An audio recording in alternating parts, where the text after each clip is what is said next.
long enough, because I had promised when I was starting the show that we have an exciting conversation that we are going to be having today. Now, remember, the government has made a commitment of transferring or migrating over 80% of its services to the digital platforms. But big question, are persons with disabilities conversant of how to use these digital platforms? And a big question that we've been asking ourselves even before we came on air is, are persons with disabilities digital literate?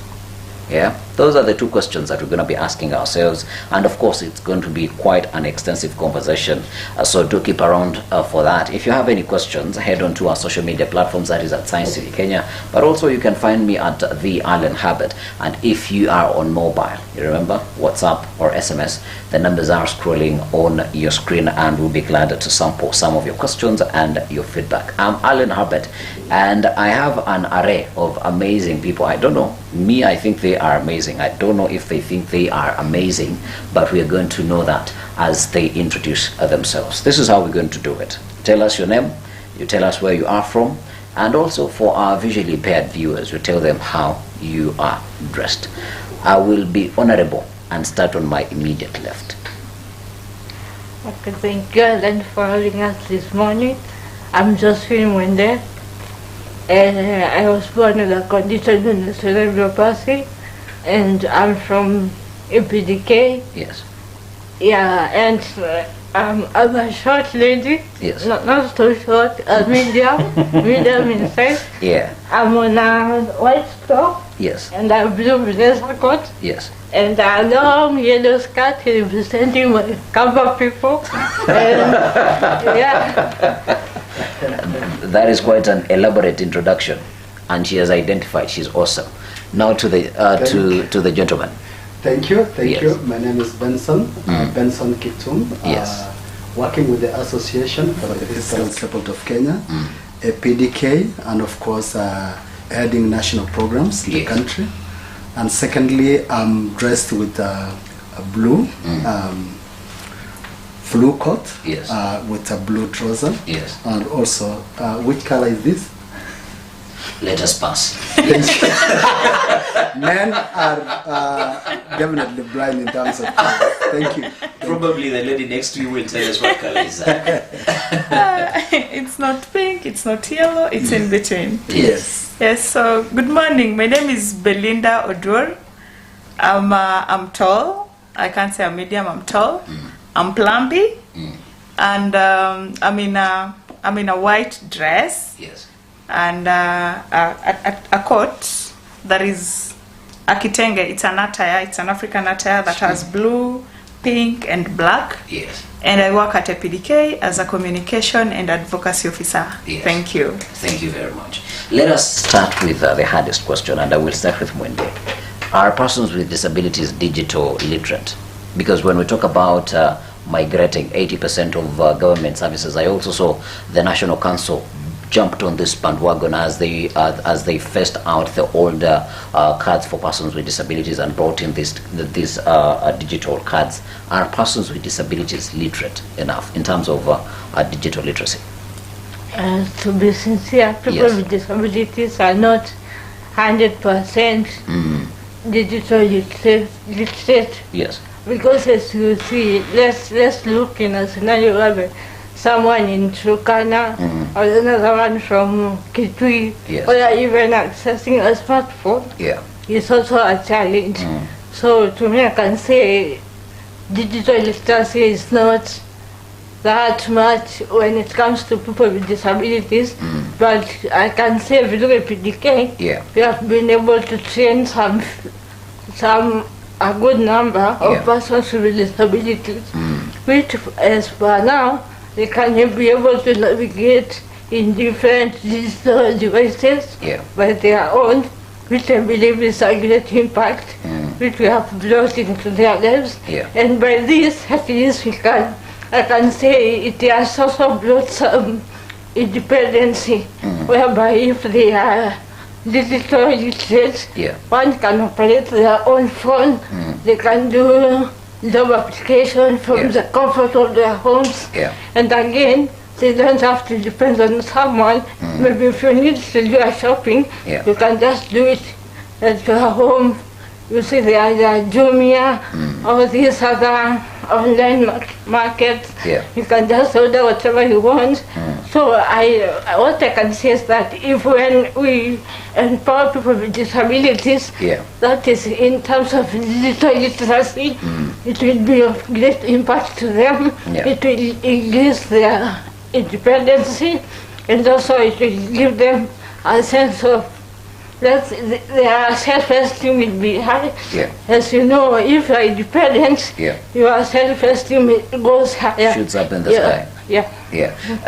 Away from you for a minute, and to Mr. Benson, APDK is mostly known for wheelchair manufacturing. That is sort of how the organization has branded itself, and probably Ms. Odoro here will tell us, because she's communications, why is APDK mostly known for wheelchairs. But from the aspect of national programming, why is this shift very important, and what is the general program all about?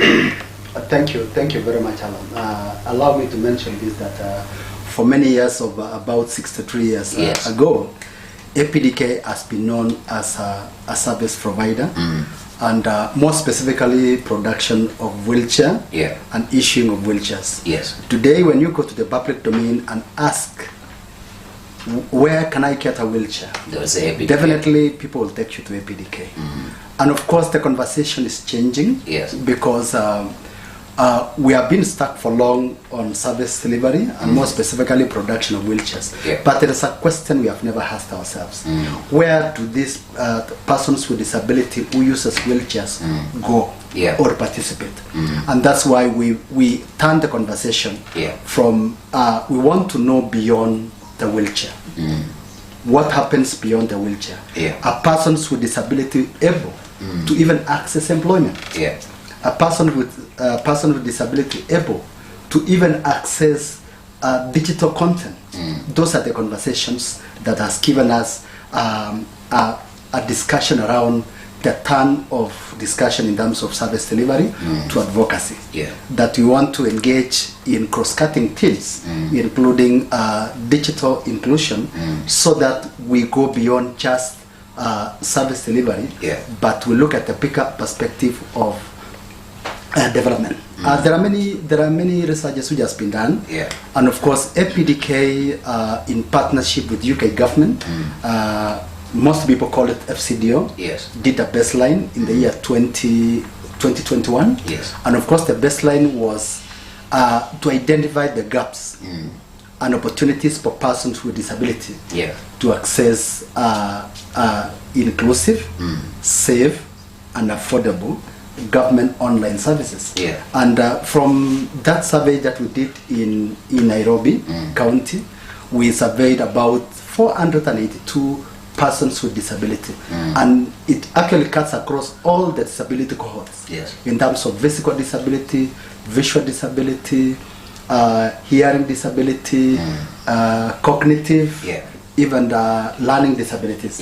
And from the baseline, it was very evident that there are gaps which was identified.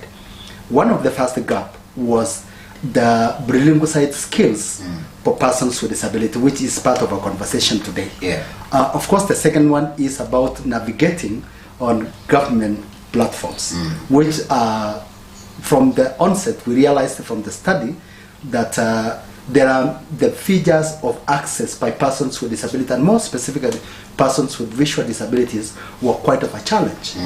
And this actually contravenes our commitment as a country to the UN Convention on the Rights of Persons with Disability, Article 9 on accessibility, and many other conventions like Marrakesh Treaty, which talks about published information for visual disabilities. This gave us a discussion around what can we do as a country, as APDK, to be able to actually remove those exclusion barriers. And one of the things that came out very strongly is that the UK government was able to actually take us to the next level of one, looking at issues to do with the demand. The demand, I'm talking about the community, persons with disability, and of course I know my colleagues will mention later that there was a bit of lack or inadequate awareness on the rights of persons with disability, and also rights to accessibility. Number 2 was about awareness on e-government services by persons with disability, and we are even more specific to senior citizens, which are more vulnerable to the situation that they cannot be able to access online. We also looked at the system approach, and in the systemic part, we realized that our frameworks, our policies are not inclusive to persons with disability. There are many, I will tell you very well that we work very closely with ICTA, which actually has a national strategy that talks about Kenya National Digital Strategy 2022-2032, which talks about by the year 2032, 20 million Kenyans should be able to actually acquire skills. We are not sure which we're going to reach there, but APDK in its own way, in a small way, in partnership with UK government, ICTA, and as well all other partners, we are working together, including organizations of persons with disability.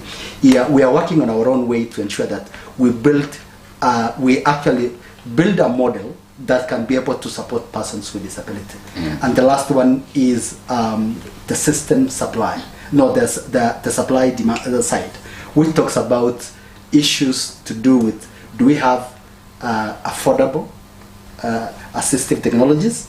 Those are the questions we are asking ourselves. And we are working very closely with Communication Authority to see how best we can be able to liberate the discussion about access to affordable technologies. And we are looking at issues to do with tax and subsidies for assistive devices, so that as we talk about digital skilling, we're also looking at the devices to be accessible for persons with disability.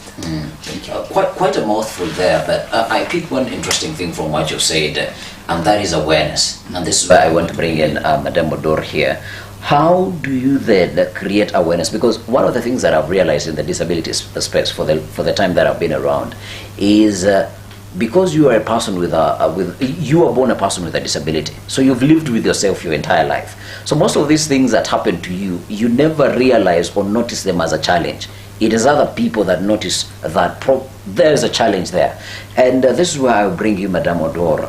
Then how do you create this awareness to persons with disabilities, make them aware that, hey, there is a deficit here, and this is how you can counter that deficit so that you live the best life that you could live? So actually what we started with the first project was sensitization.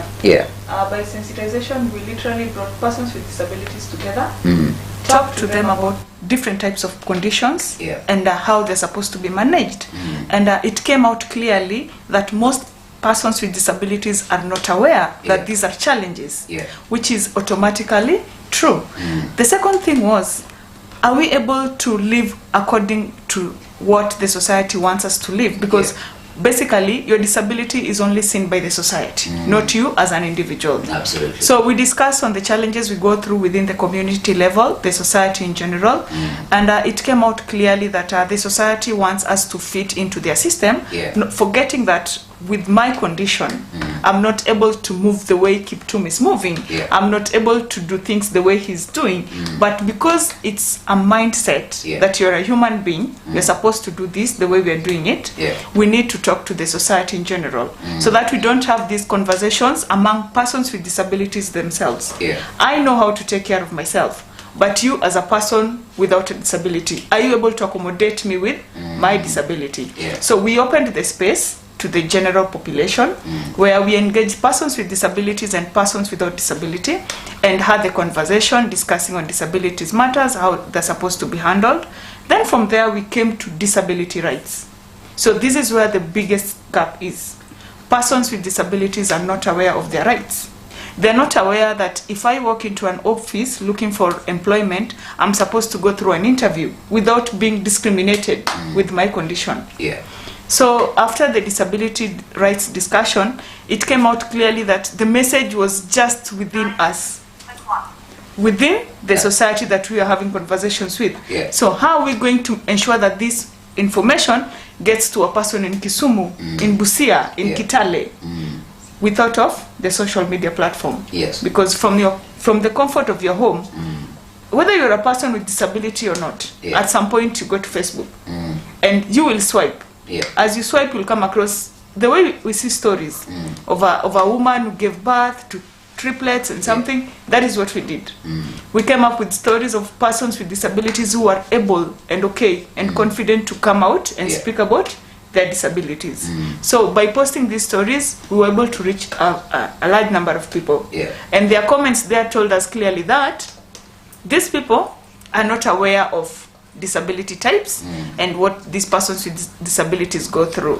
So what can we make to ensure, what can we do to ensure that this person makes the environment friendly or even the society in general? Remember, being friendly is not about having a RAM. It's about accommodating this person, even with verbal conversations. Yes. So we came up with disability etiquette terms, and these are terms that are used to refer to persons with disability in a proper way. Instead of saying kiwete, you can say mlemavu. It's more friendly than kiwete. So we came up with the terms and shared across the social media platforms to ensure that each and every person get the right terms to address persons with disability. And it has really been working, though we are not able to get to the right number that we are expecting, because we realize most persons with disabilities are not empowered. And by empowerment, I mean they're not able to access the mobile phone, the smartphones.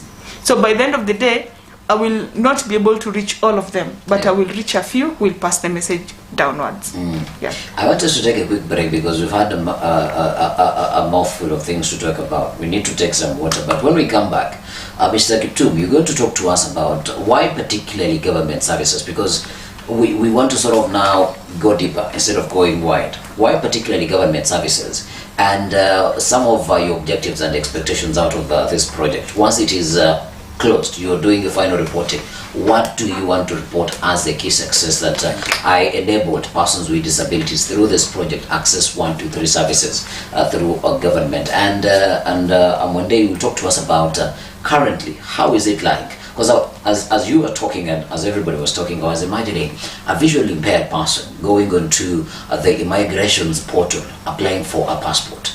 How is it for them? How would it go for? And Odor, in terms of communications, because sometimes when, as organizations, and this is an argument that I've had, many organizations and organizations that work around issues of persons with disabilities, they use social media not as a tool to empower, but as a tool to report about the work that they are doing. How do we change that conversations and not only report to the people who fund us to do these activities, but also make sure that the end consumer is being impacted by the work that we are doing? And if you have any question as a viewer, I might also slide it in. Engage with us on our socials, but as well you can utilize the SMS numbers and the WhatsApp number. And when we come back from the break, we're going to be weighing into all these questions. We'll be back shortly.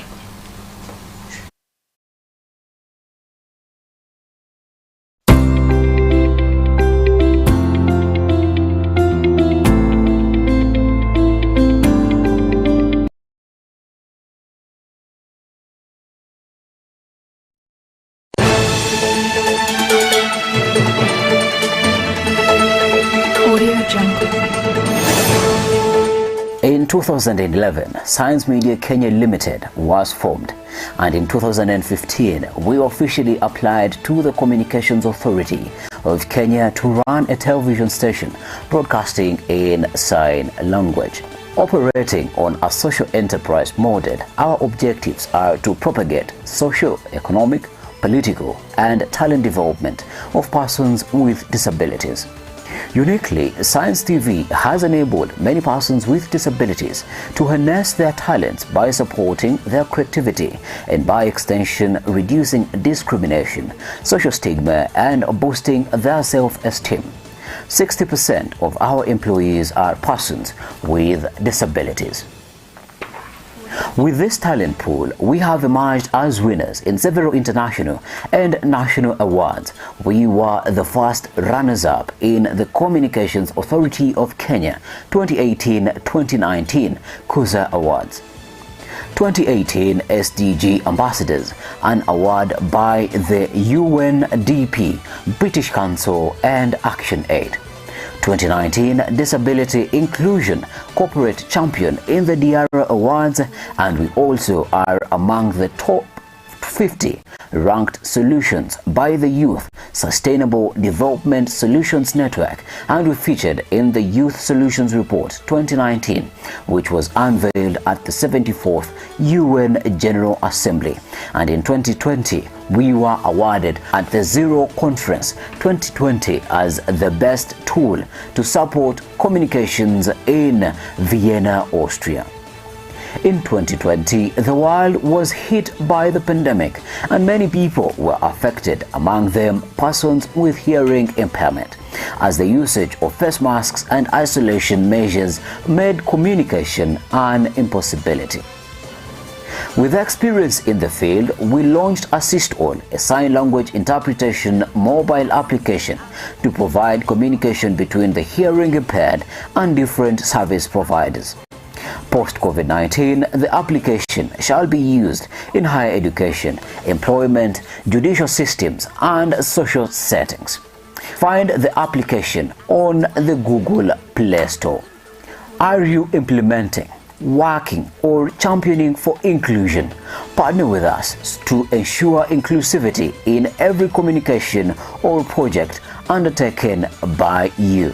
Get in touch with us. The website is www.sciencemediake.com. The email is info@sciencemediake.com. Telephone 0111 980384, or you can find us on Twitter at Science TV Kenya. Welcome to the home of inclusion, and let's make communication beautiful.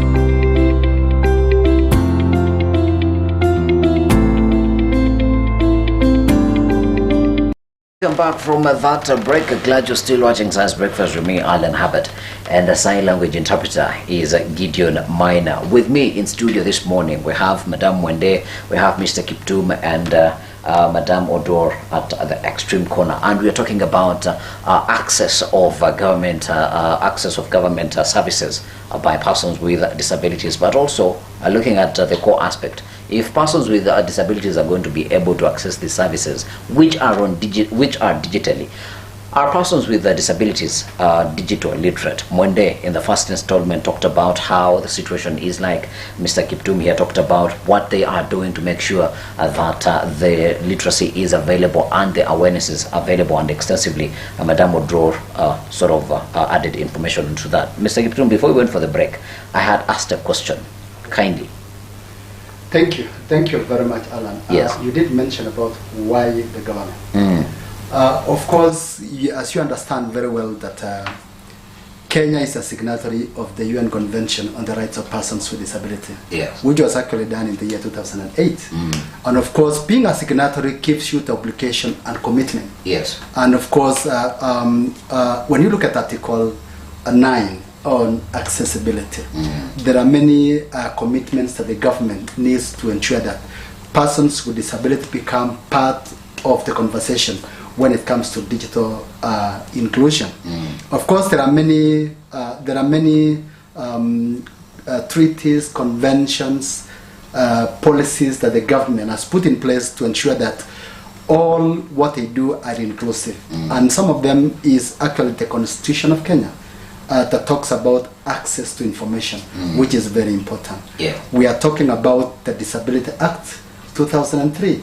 Even we have Fashion 2019, which I'm sure that is talking about the devolved system of government, among other policies, including sector policy for learners with disability, which is actually directly affecting children in access to information and also education in the public domain. From the study that we did in 2021, apart from awareness, which is basically towards the public domain, there are also systemic things that the government have been able to do to put in place. And I'll quote about the Kenya National Digital Strategy 2022-2032 that talks about the government wants to ensure that over 20 million Kenyans, more specifically citizens, which is inclusive of persons with disability, should be able to access their online services. And I'm very much aware that the government just recently, through the current government, through the better strategy, the bottom-up strategy, that 80% of its services will go online. That the question is, are persons with disability able to access those online services? There are issues to do with compliance in terms of tax remission to the government. There is issues to do with even the NHIF going online, among other services that the government is going online. That is why this project that we call Digital Accessibility Project, funded by UK government, is actually working closely with the government to actually ensure that the conversation of digital inclusion becomes a priority. And one of the things that we have put and line up in the current project is actually from the previous project of DAB 1, or Disability Accessibility Project 1, we were able to reach out to about 557 persons with disability, with about 80% are persons with visual disability, with a target of about 500. Today we are actually confirming that we want to train between now and December about 10,000 persons with disability and senior citizens, to be able to actually have the right and requisite skills to be able to navigate the assistive technologies. And the other thing that we are working also very closely with the government is actually to actually look at issues to do with access to government platforms. Currently we are piloting about assessment or review about 10 platforms, which is actually the websites for the government, working very closely with ICT authority, and working closely also with organizations of persons with disabilities who initially in the baseline were able to test those websites, and they realized that there were feasibility features which were missing. And of course we will be able to pilot 3 to enhance, to have the inclusive features. We are not doing this because we have the resources. We are doing this to create awareness even to the government that all government, as we migrate towards online services, their platforms needs to be accessible. And we are happy we are working very closely with the government to ensure that we have common conversation around inclusive enhancement of affordable, safe, secure and inclusive government service. We are also talking about cyber hygiene, because you realize actually as we talk about hotspots in the country, which is about 25,000 hotspots across the country, where persons with disability able to have secure and safe content in the space. And we are working very closely in terms of training persons with disability and senior citizens to be able to have the skill and to be able also to access safe content, which is actually very important.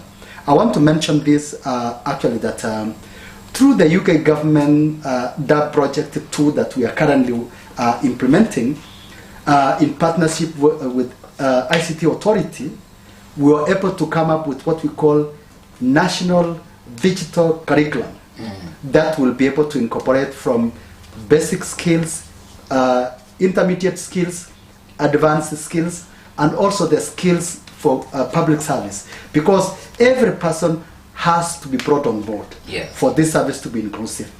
Of course, this project is also training ICT officers on disability, rights of persons with disability, accessibility features, so that as they engage with the public, they'll have a mindset that person with disability will come across to use the same platform.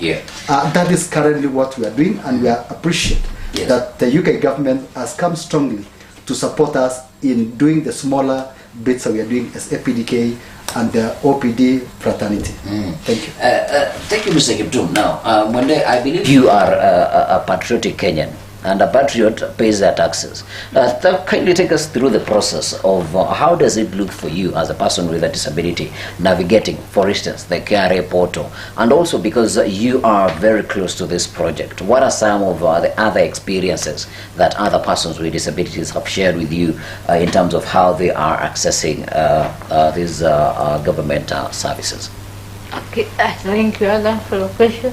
In our first phase, yes, we did a test of various government platforms which are online, and in that project we brought on board almost every type of disability, whereby they did a test in various digital platforms, that is the government, and we were able to come up with challenges that maybe we faced, and they were advanced in a way that anyone could be able to access them. Because we did different digital platforms. Like for me, I can give an example. As you know, you have different types of disabilities, and there are those who maybe they need someone to help them navigate through them. And there are those of us who use our feet to access the platform. So I can say, through the testing, there were some improvements, whereby before, accessing the government platforms was not easy to everyone. Bearing in mind that those who are in grassroots who don't even know how to read English. They are depending on someone to read for them and explain what we're supposed to do. But I can say from the first phase, after the testing we did, there were some improvements. So I can say now even a person who is visually impaired can now access the platforms. We are not at 100% yet, but I can say there were great improvements from the first project that we did. So people with disabilities can now navigate through the systems. Although we still have some work to do to bring everyone on board, because we say we leave no one behind. Absolutely. And when I hear Mr. Kiptum say the strategy that was running from 2022 to 2032, that is a gap of about 10 years, so we cannot cover all this in a single year or two. Madam Odor, which are some of the key platforms that you are looking at? Because Kiptum here and Mwene here, they have spoken about these are the platforms that we tested out. But which are some of these key platforms? And also, you said something very interesting in the first segment of the conversation, that we can't meet everybody, or we can't reach everybody on digital platforms. How do we then bring in those who are left behind? Basically what happens is Mwende is a champion, and Mwende is able to access the digital platforms. And Mwende's home village, where she comes from, access to the digital platform is not easy. So what do? We empower Mwende to go and talk in a language the people will understand, and bring that message home in a way that persons with disabilities from that region are able to get information. That is what happens. And the other thing is, when it comes to the reporting part, or even the social media platforms, as you had asked earlier, what we do is we don't talk about it. What we do is, I am empowered. I join a PDK, they empower me. I post on my page. I talk about the achievement I've been able to achieve. So I give credit to a PDK, but who is this person that has been able to transform? It's me. So instead of the media looking at a person with disability as someone who needs help all the time, I feel we are supposed now to focus on their success stories. Despite me being a person with disability, I've been able to achieve this. I've been able to train more than 10 people in the last 2 to 3 months. That is an achievement. These people are not able to access the online platform, but through me, they have this information home. So when they walk into a cyber, or even in a place where they're able to access the platforms, they go directly and tell the person in charge, I want to access this platform, I want to do this and this and this. So that means it's not me talking about what we have done to these people. Because when I talk about what we've done or achieved about these people, that means I'm reporting to the person who brought the funds. But what if it's you talking about what you have achieved through the project? It's a success story. Yes. Interesting. Maybe I can just chip in terms of what platforms have been able to actually look at. And of course, one of the platforms that we looked through the project DAB1 was the eCitizen. I'm sure Mwende is very much aware. We tested the eCitizen. And you know very much that eCitizen carries a lot of services and products for the government, including NHIF, including care remittance, issues to do with even health information. Of course, eCitizen was very key. Also, the portal from National Council for Persons with Disability. We also looked at other platforms like Treasury. Platform. Currently, we are actually looking even Nairobi County as a platform, or online platform that can access information and services. And why we are doing this is not only to actually assess all the platforms, but we wanted to create a conversation that we need to ensure that all the platforms, as we migrate to online services, persons with disabilities should be a priority in terms of access, especially on their comfort. And looking at barriers that affects persons with disability, mainly about mobility, to be able to go to those regions. Those, if they can be able to access even to file their returns at the comfort of their home, the better. And we have seen this happening, and I'm happy actually to report that even as we speak, that there are also success stories that we can attribute from the first phase of the project. That some of the stories, voices around those who have been able to get a skill, to are able to mention actually that we are able to independently be able to file our returns. We can do online marketing for our products. Some of them, they are even doing content creation online. And for us, we are in disability, we are not looking at the bigger number that we are talking about. We are looking at that impact that has come out. That Mwende or that person that we were able to train was able to navigate, do business, able to support a family, able to even do emails without support from external source, which again may infringe on the rights of that person. For us, that is the space we are operating.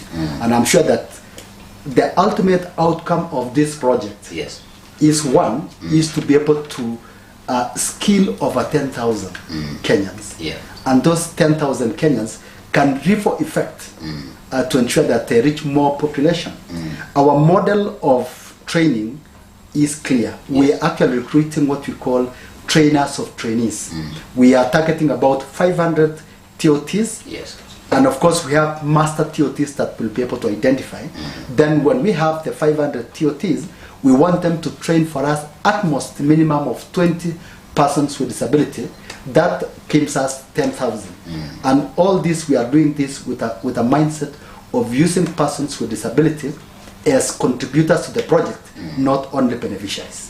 Thank you. Interesting there. And actually, you sort of went ahead of me, because we are running out of time, and I was going to ask you a question. Fast forward to the end of DAB2. What is your takeaway? What will you say that this is our greatest success from DAB2? Actually, the greatest success is the livelihoods that persons with disability who have acquired a skill is able to master. That is very important, because we are not training because of training. We are training and putting up skill because we want to look at their success in terms of supporting their families and livelihoods through content creation online, through marketing online, through also accessing opportunities of employment. Because we understand the AT space is very well, and government is going what you call e-economy, e-agriculture, e-marketing, and all these things can be able to be done by persons with disability at their comfort. E-everything. Mwende, fast forward to the end of this project as a person with a disability and also as a living experience and beneficiary of this project. One takeaway in 30 seconds. Okay, thank you. My takeaway is the independence I got from the training, and also the impact I brought to the other people with disabilities in various areas within Nairobi, because they were able to open their own businesses online. Others were able to know how to file their own taxes, and also the greatest thing of it all is how empowered people with disabilities became through the project. And Odor, for you, definitely I would know that one of your greatest key takeaway would be changing the brand face of ABTK from only a wheelchair provider, but also to a key player in the digital space. But let me not preempt for yourself. What would be your greatest takeaway? So my greatest takeaway is persons with disabilities coming out to speak confidently about themselves, also being confident to take those Facebook photos, full pictures, leave alone the half ones. Nowadays we take full ones, showing our disability without apology. That is my takeaway. That is very interesting. There is a friend that I know, Jen Denga. She's one of the greatest tennis players in the country. And whenever I take a picture of her, she's like, Alan, make sure my crunches are here. Are you seeing my crunches? So that is very impressive. Thank you very much for making the time. And I know we have not been able to cover everything extensively because we are in this digital economy has come with another component of digital content creation, and which is very core in terms of driving this. I hope the money person, wherever they are, they will be able to create more time so that you can come back and particularly talk about digital content creation. I know Mr. Kiptum, you want to add something, but we are short of time. Within 1 minute, I want to appreciate and also thank the UK government for the funding that they have given us, and more specifically the country lead, that is Charles Juma, who has really been able to support us in this field.